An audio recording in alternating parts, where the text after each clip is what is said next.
नमस्कार दोस्तों, परीक्षा पॉइंट में आपका स्वागत है। दोस्तों, हम इस वीडियो में अपने सीबीएसई कक्षा 10वीं की एग्ज़ाम पैटर्न डिस्कस करने वाले हैं। जैसा कि आप सभी जानते हैं, 10वीं कक्षा की एग्ज़ाम डेट रिलीज़ कर दी गई है और अभी सभी स्टूडेंट्स के दिमाग में ये क्वेश्चन ज़रूर होगा कि एग्ज़ाम का पैटर्न किस तरह से आएगा, उन्हें किस किस तरह से एग्ज़ाम में कितने अंकों का हर एक क्वेश्चन का आंसर करना होगा। तो हम एक-एक करके इन सारी बेसिक जानकारियों को समझने की कोशिश करेंगे ताकि हमें आने वाले हमारे एग्ज़ाम्स में किसी भी तरह की प्रॉब्लम्स ना फेस करनी पड़े। तो चलिए पहले बेसिक जानकारी समझ लेते हैं। तो यहाँ पे पहले समझ लेते हैं कुछ बेसिक जानकारियाँ। तो आपका सीबीएसई जो है बोर्ड एग्जाम कंडक्ट करेगा। सीबीएसई की फुल फॉर्म हो जाएगी central board of secondary education और इसकी जो परीक्षा की तिथियाँ हैं वो हैं 15 फरवरी से 13 मार्च 2024 के बीच 10वीं की ये परीक्षाएं कराई जाएंगी। आपको परीक्षा के लिए कितना समय दिया जाएगा? तो हर एक छात्र को 3 घंटे का समय यहाँ पर मिलेगा। परीक्षा का माध्यम क्या होगा? हिंदी या इंग्लिश, दोनों में से किसी भी लैंग्वेजेस में आप अपने आंसर को लिख सकते हैं। प्रश्नों के क्या प्रकार होंगे? तो योग्यता आधारित प्रश्न होंगे, बहुवैकल्पिक प्रश्न होंगे यानी कि एमसीक्यूज, बड़े और छोटे, वो अंकों के आधार पर निर्धारित किए जाएंगे कि आपको कितने बड़े और कितने छोटे आंसर्स अपने आंसर कॉपी में लिखने हैं। इंटरनल असेसमेंट कितने अंकों का होगा? 20 अंकों का। ये आपके क्लासेस के दौरान ही कर लिया जाएगा और परीक्षा आपकी जो है 80 अंकों की होगी। तो टोटल मिलाकर आपको 100 अंकों की परीक्षा देनी है। किसी भी तरह की कोई नेगेटिव मार्किंग आपके एग्जाम में नहीं होगी और आपको पास होने के लिए सिर्फ 33% अंकों की ज़रूरत होगी। तो जो छात्र अभी से तैयारी शुरू कर देंगे वो 33 से ज़्यादा भी अंक प्राप्त कर सकते हैं। तो यहाँ पर हम सभी सब्जेक्ट का सेक्शन वाइज मार्क्स देखने की कोशिश करेंगे और समझेंगे कि हर सेक्शन में आपको कितने मार्क्स के पेपर करना होगा। सेक्शन ए अंग्रेजी का होगा रीडिंग, जिसमें आपको 20 अंकों के क्वेश्चंस दिए जाएंगे और सेक्शन जो बी होगा उसमें राइटिंग और ग्रामर आएगी जिसमें आपको 30 अंकों के क्वेश्चन करने होंगे। सेक्शन सी आपका बनेगा लिटरेचर 30 अंकों का और वहीं टोटल मार्क्स इसके आपके हो जाएंगे 80, जो कि 100 जब बनेंगे जब आप इंटरनल असेसमेंट भी दे देंगे। अगला हमारा हो जाएगा सब्जेक्ट सामाजिक विज्ञान, जिसमें सेक्शन ए में आपको 20 प्रश्न पूछे जाएंगे और ये 20 प्रश्न कौन से होंगे? बहुवैकल्पिक यानी कि एमसीक्यू के आधार पर। और इन 20 प्रश्नों का आपको 1 अंक दिया जाएगा यानी कि पर 20 प्रश्न सही हल करने पर आपको 20 अंक दिए जाएंगे। हर एक सही उत्तर का 1 अंक।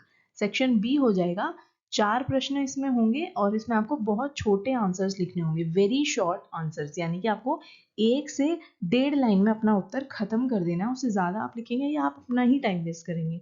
तो ये 4 क्वेश्चंस कितने अंकों के आपको मिलेंगे? ये आपको 2 अंकों के मिलेंगे। सेक्शन सी में आपके 5 प्रश्न आएंगे जो कि आपको छोटे उत्तर देने हैं, मतलब 3 से 4 लाइन, इससे ज़्यादा नहीं लिखना है। इससे आपको मिलेंगे 3 अंक। सेक्शन डी आपका हो जाएगा 4 प्रश्नों का, जिसमें आपको थोड़े बड़े उत्तर देने हैं क्योंकि आपको हर एक उत्तर के 5 अंक मिलेंगे।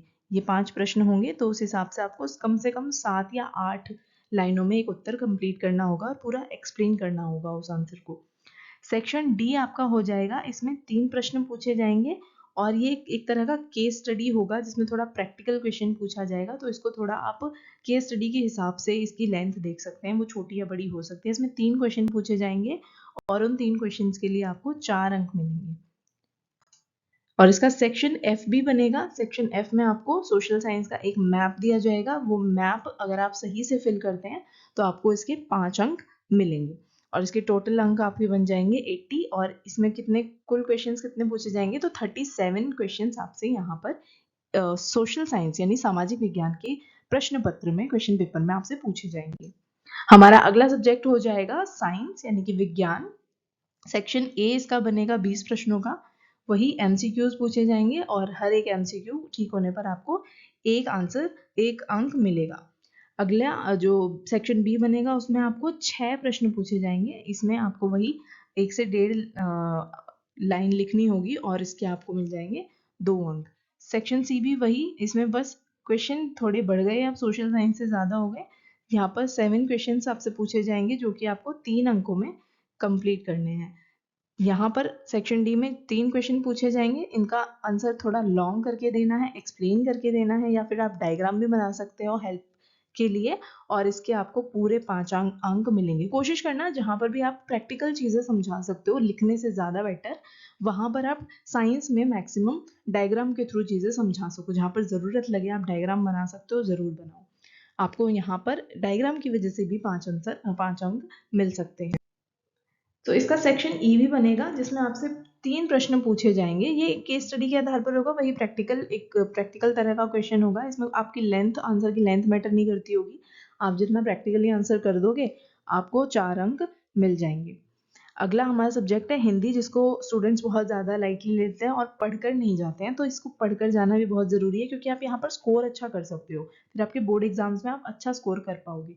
तो इसका एक रीडिंग वाला सेक्शन आता है, जिसमें आपको अपठित पद्यांश मिलता है, और जो इसको आपको 10 अंकों में समेट देना होता है। ये आपको पूरे 10 अंक दिला सकता है, अगर आप बहुत अच्छे से रीडिंग करते हो, समझते हो पैसेज जो दिया है उसको, और आंसर करते हो। तो लेखन और व्याकरण, यहाँ पर ग्रामर आ जाएगा, हिंदी ग्रामर, और इसमें आपको 16 अंक प्राप्त हो सकते हैं। तो ग्रामर बहुत अच्छे से, बहुत सारी चीज़ें नहीं होती है ग्रामर में, बहुत 2-3 चीज़ें होती हैं, इनको जस्ट कंप्लीट करो और आंसर्स को अटेंड करो।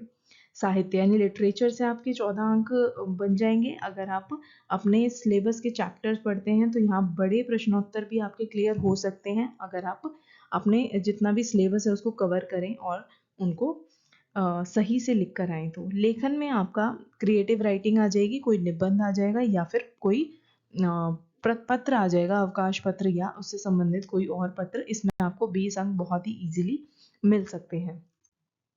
हमारा 5वां और आखिरी सब्जेक्ट हो जाएगा गणित, जिसमें भी अगेन हमें 5 सेक्शन देखने को मिलेंगे। सेक्शन ए 20 प्रश्नों का होगा, जिसमें आपको एमसीक्यूज करने हैं, टिक मार्क करना होगा, कुछ आपको बड़ा कुछ लिखना नहीं है इसमें, और इसके हर एक प्रश्न का सही उत्तर देने पर आपको 1 अंक मिलेगा। सेक्शन बी में आप 5 प्रश्न बनेंगे, जिसमें आपको छोटे आंसर्स करने हैं, सॉल्यूशंस बहुत क्विक करने हैं, बहुत शार्प करने हैं, और यहाँ पर आप 10 अंक गेन कर सकते हो। हर एक प्रश्न का आपको यहाँ पर 2 अंक मिलेगा। सेक्शन सी हो जाएगा 6 प्रश्नों का, जिसमें आपको छोटे आंसर्स देने हैं, ज़्यादा लेंथ नहीं बढ़ानी है सॉल्यूशंस की, और यहाँ पर आप 3 अंक आसानी से हासिल कर सकते हो। अगला सेक्शन डी जो होगा, उसमें आपको 4 प्रश्न मिलेंगे, थोड़ा लेंथी कर सकते हैं यहाँ पर। उसके बाद सेक्शन डी आ जाएगा थोड़ा प्रैक्टिकल थिंकिंग का, प्रैक्टिकल के आधार पर आपको केस स्टडी दिया जाएगा, उसका आंसर करना है, जहाँ पर आप 4 अंक बहुत ही आसानी से प्राप्त कर सकोगे। सो फ्रेंड्स, एग्ज़ाम्स अब ऑलमोस्ट सर पर आ चुके हैं। तो अगर आपको किसी भी तरह का कोई भी क्वेश्चन है, किसी भी तरह की क्वेरी है, तो आप हमारे कमेंट सेक्शन में ज़रूर पूछना, मैं आपके सभी क्वेश्चंस के आंसर करूँगी। और अगर आपको हमारी ये वीडियो पसंद आई हो तो इसे ज़रूर शेयर करें, और हमारे यूट्यूब चैनल parikshapoint.com को ज़रूर सब्सक्राइब करें। Thanks for watching.